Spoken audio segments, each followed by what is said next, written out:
ഇന്ന് നടന്ന Real Madrid versus Girona മത്സരം 1-1 ഡ്രോയിൽ പിരിഞ്ഞു. കളി ഓവറോൾ ഒരു ശോകം മാച്ച് തന്നെയായിരുന്നു. വിനീഷ്യസ് ആയാലും എംബാപ്പെ ആയാലും ഭാഗ്യത്തിന് നമ്മുടെ ഫെഡ ഗോൾ അടിച്ചു. നല്ലൊരു അടിപൊളി ഗോൾ തന്നെയായിരുന്നു. പക്ഷേ അതിനേക്കാട്ട് അടിപൊളി ഗോളാണ് നമ്മുടെ തോമസ് ലെമർ അടിച്ചത് ജിറോണയ്ക്ക് വേണ്ടിയിട്ട്. പിന്നെ വിനീഷ്യസ് ആയാലും എംബാപ്പെ ആയാലും എന്തോ ഫിനിഷിങ് ഇല്ല സത്യം പറഞ്ഞു കഴിഞ്ഞാൽ. വിനീഷ്യസ് വരയ്ക്കൽ അത് മാത്രമേ ഉള്ളൂ. പിന്നെ ഏറ്റവും ഇമ്പോർട്ടൻ്റ് ആയിട്ടുള്ള കാര്യം എന്താ വെച്ച് കഴിഞ്ഞാൽ ജിറോണയുടെ പ്ലെയർ എംബാപ്പനെ പെനാൽറ്റി ബോക്സിനുള്ളിൽ വെച്ചിട്ട് ഫൗൾ ചെയ്യുന്ന ഒരു കാഴ്ച ഉണ്ടായിരുന്നു. ആക്ച്വലി അതൊരു ഫൗൾ തന്നെയാണ്. പക്ഷേ റെഫറി എന്തുകൊണ്ട് വാർ നോക്കിയില്ല അതെന്താണെന്ന് മനസ്സിലാവണില്ല. ലാലിഗയിലെ റെഫറിമാരൊക്കെ ഈ പറഞ്ഞ പോലെയാണ്.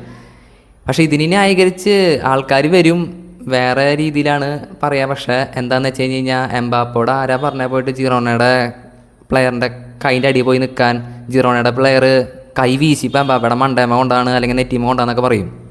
പറഞ്ഞിട്ട് കാര്യമില്ല. അപ്പോൾ അത്രേ ഉള്ളൂ. Thank you very much.